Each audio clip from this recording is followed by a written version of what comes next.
Hey, this is Cameron and welcome to the practice log. Whoa, whoa, whoa. I put out a competition log. I didn't play very well, which that's gonna happen sometimes. There's some things that I kind of want to talk about because you guys have been leaving a lot of questions and comments on that video and then other videos as well. Just sort of speculating on why I did so poorly in that competition and not the first one in Troy. And yeah, I think we should talk about that. There's a lot of interesting things to get into there. Which maybe before we do that, what even is this you're watching? I already said it. It's a practice log, but here are the things that make up a practice log. It consists of three things. First, there's small talk. That's this right now, where I just kind of explain and justify things to you. Second, we're going to answer some comment questions, which is going to be mainly regarding my terrible performance at the last competition. I feel like a sports star or something. Just like, why didn't you score any points in that game? I don't know, but I'll come back next season. That's my answer to that. And then third thing, I'm going to play something for you. Don't worry, it'll be mimed along, I'm sure, and edited heavily. You know, as I usually do it. You can't mime in a competition. That's why I didn't do so hot. So, small talk. I'm on like Easter break right now from school, which is really nice. I've had a lot of time to practice. I woke up at 4 o'clock in the morning today because I couldn't sleep, and I practiced all the way until 10:30. Working on some new music because I'm done with competitions and I need to get my recital in order for next year. I'm starting to tackle the Yo-Bit Soar variations. I was originally going to do some Luigi Lagnini, is that how you say his name? Caprices, but then I listened to them and they are bad. I'm not a fan of his caprices. They're just like, when you compare it to like the Soar variations, it's... Yeah, I'll probably never learn any of those caprices. I'm sorry if you play them. I don't mean to offend you. I don't like them. Man, can I start a beef with Lagnini? That should be the next beef here on Sore Hands, maybe. Weather's pretty good. You know, it's a weekend, it's nice. Saturday, it's like 1 p.m. for me. We should maybe address some of these comment questions about the competition. So let's do that really quick. Just a few things that I want to say first. I played really badly in this competition. I had like really bad memory slips. I had a lot of physical symptoms of anxiety and stage fright. You guys call it the yips in the comment section. It's a fun name for it. It's not fun when you're experiencing it, but yeah, I got the yips. And that's not the first time I've had them. I know that happens to me. But sometimes it's like worse than others. And depending on how comfortable you are with your music, that can really change like how the yips are affecting you. This is not a video of me just making excuses for you for why I didn't play that well. Not playing well is something that I will probably always do forever and ever, because nobody's perfect. You're not always going to play like your best stuff all the time. What I've done here since the beginning is I just show you the journey that I'm on, and that's actually why this third competition log, if you look at the playlist that I made, there's only 3 of them right now, but this latest one I actually titled like whatever stupid name, line, guitar competition log 3, which is kind of a throwback to like the very first videos I was making here on Sore Hands, which were guitar practice log. And I think that title is kind of a powerful thing, because no matter what my experience is like up to that point, it's the third one, you know?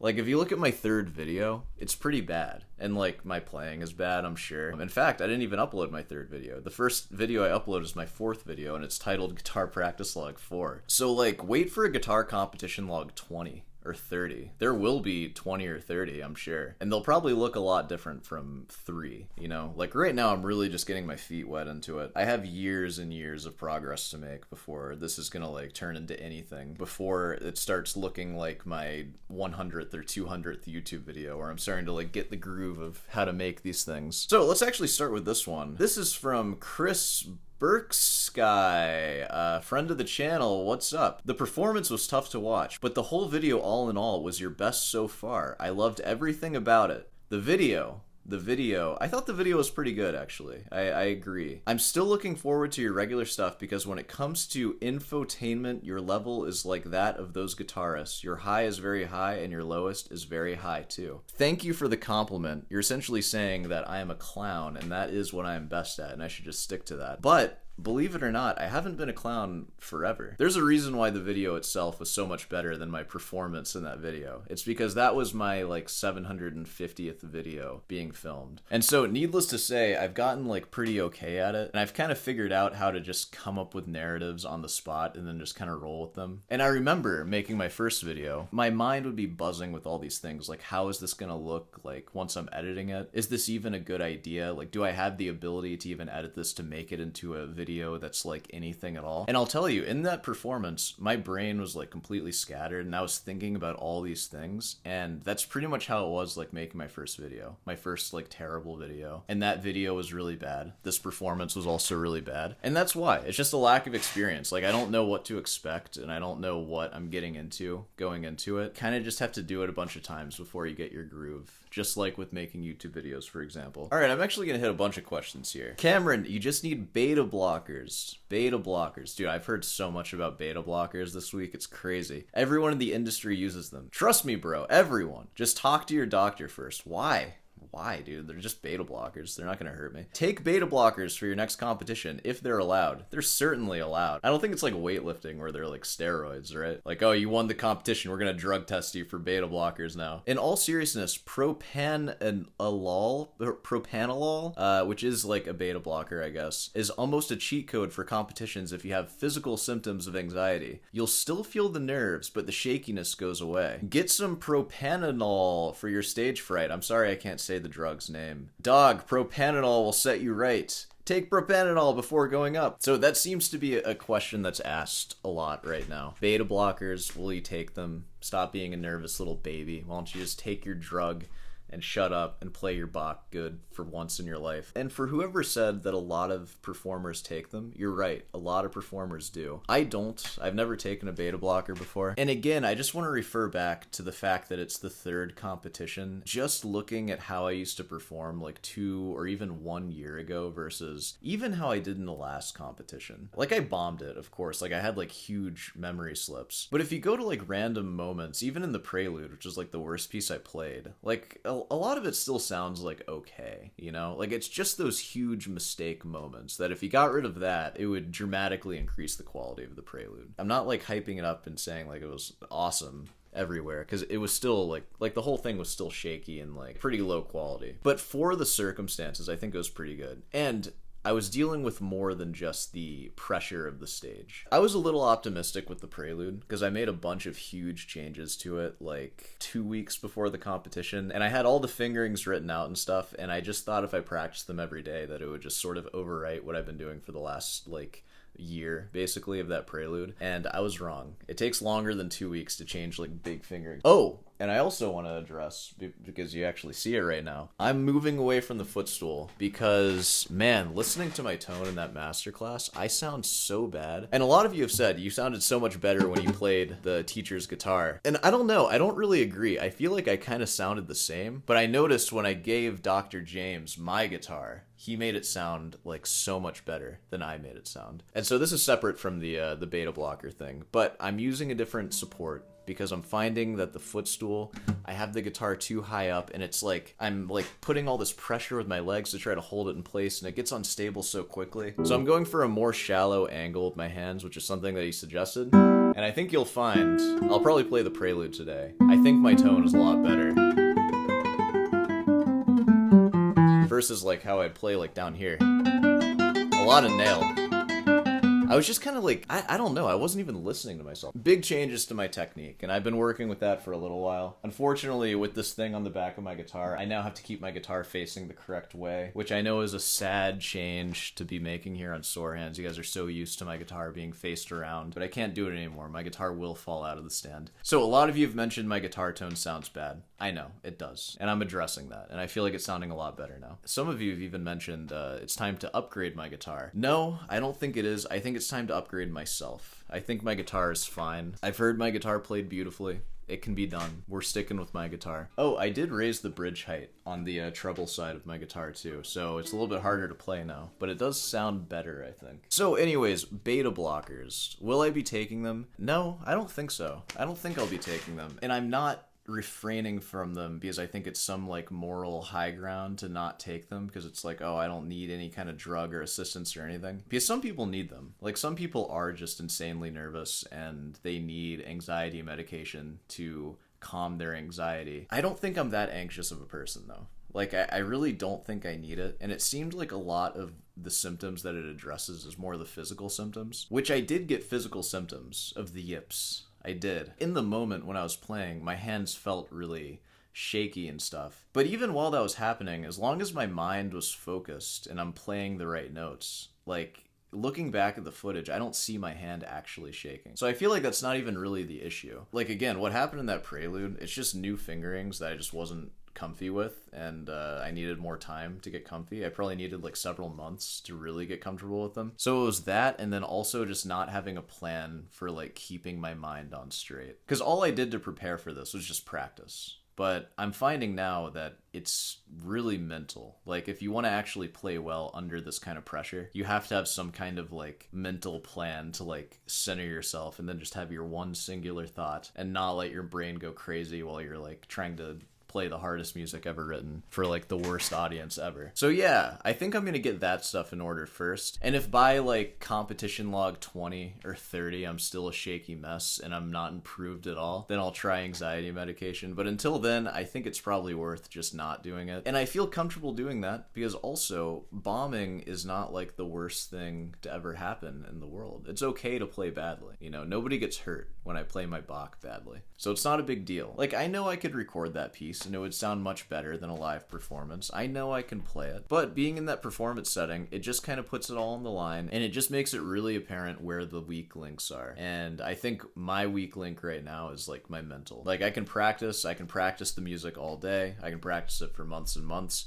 But the actual performance aspect of it, that seems to be, there's something going on there that I need to address. And yeah, I don't want to take drugs too, because this is also kind of documenting my journey of like post-undergrad to like grad student, competing in competitions, and then hopefully doing well. I've done well in at least one of them. So, you know, like I know I can play well under pressure, because I felt pressure in Troy too. I think my mindset was just different than it was in Columbus and Boone. I just kind of lost that mindset that gave me the edge in Troy. But I'm lucky. At least I know that I can do it.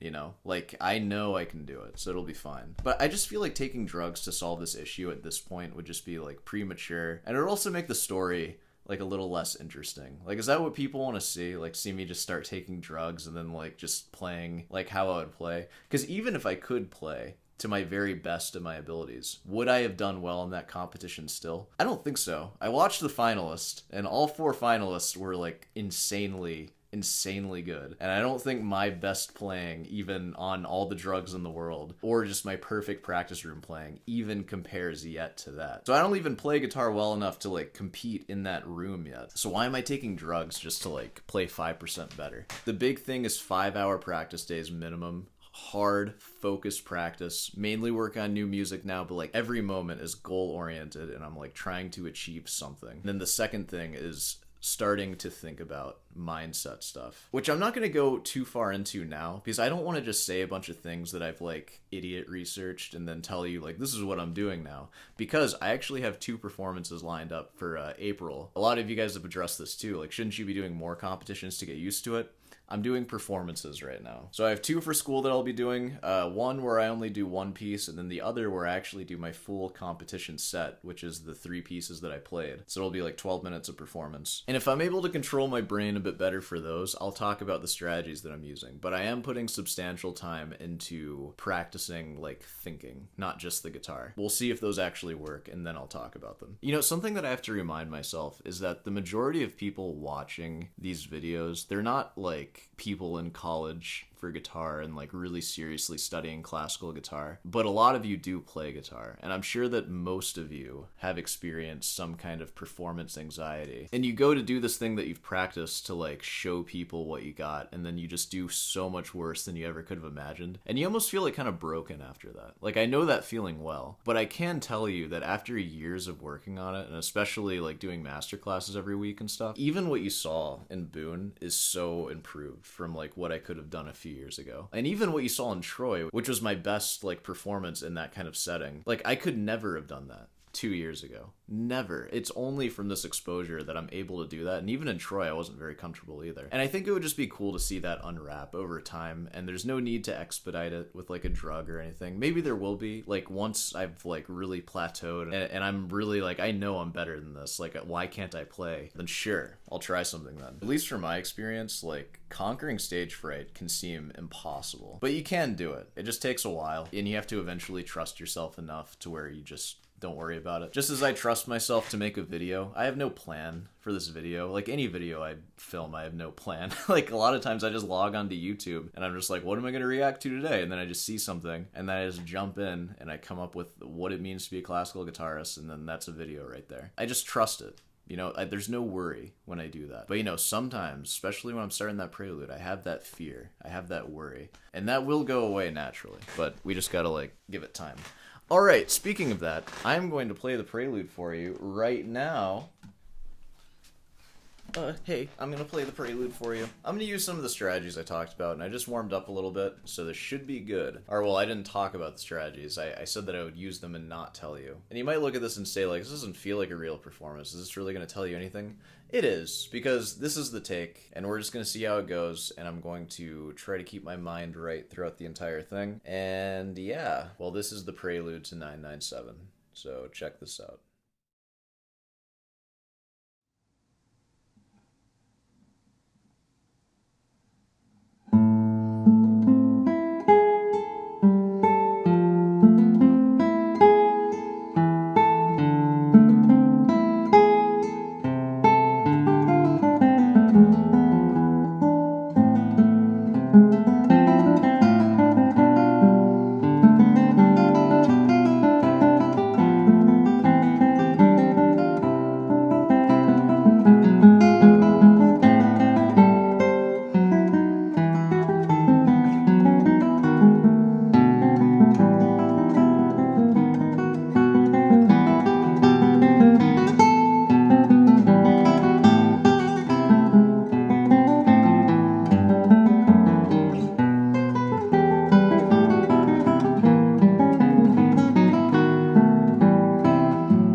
I don't know. I feel pretty optimistic about that mindset stuff. I think that I really need to dedicate like real effort into making sure my mind isn't going crazy. I'll talk more about those performances coming up as they get closer. I think, one of them's in like 3 days actually. So yeah, we'll see. We'll see how that goes. All right. Well, I think that pretty much covers everything I wanted to get into today. So let's go ahead and wrap it up here. Of course, if you made it this far, be sure to subscribe and leave a like. Be sure to ask your doctor to prescribe you as many drugs as you can, even if you don't need them, of course. This isn't a commentary on anybody who happens to take prescribed drugs. It's a common thing, and a lot of people need them. I don't think that I do, though. I could be wrong. We'll see. But we're gonna give it a chance. I'm not just gonna jump right into it, which I think is probably good advice. Of course, Rutan's Delight. There's still a sale going on. It's automatically applied. I know it doesn't look like a real sale, but it is real, I promise. I have some ideas for maybe like a member section recital class or master class, especially for over the summer, because I'm really gonna miss playing in the master class like during the break. I don't know, just an idea. I'm just floating that by right now. How do you guys think of that? Member section recital class? I don't know how much it would cost, but it would probably be like weekly, and it would just be a Zoom call. I'd film it, or maybe I wouldn't film it, and it would just be like, that's its own thing. I've done something like that before, like at the start of my channel. I did like a weekly or bi-weekly Zoom masterclass. Yeah, that was early Sore Hands. Early. And I remember playing in that, and I would freak out. Like, I would shake like a MFer in that class. Like, I remember that well, actually. I remember, like, it would feel horrible playing in that thing. So I kind of want to do that again, just to, like, experience that horrible feeling over and over again. Because it is good for you. That's how you get better at it. And of course, if it was a member section thing, you would have an opportunity to play and practice performing yourself over a Zoom call, which if you've never done that before, it's real. The anxiety hits, even when it's over Zoom. I don't know, there's something about it. It's real, though. I don't know, just an idea. Is anybody interested in that? Let me know. Maybe I'll set that up for the summertime. It would be in like a month or so when it would start. Just an idea. I don't have to do it, and if I do it, you don't have to sign up for it. But it could be a good opportunity for all of us involved. Alright, I'm gonna wrap this one up here. I'll see you in the next reaction video.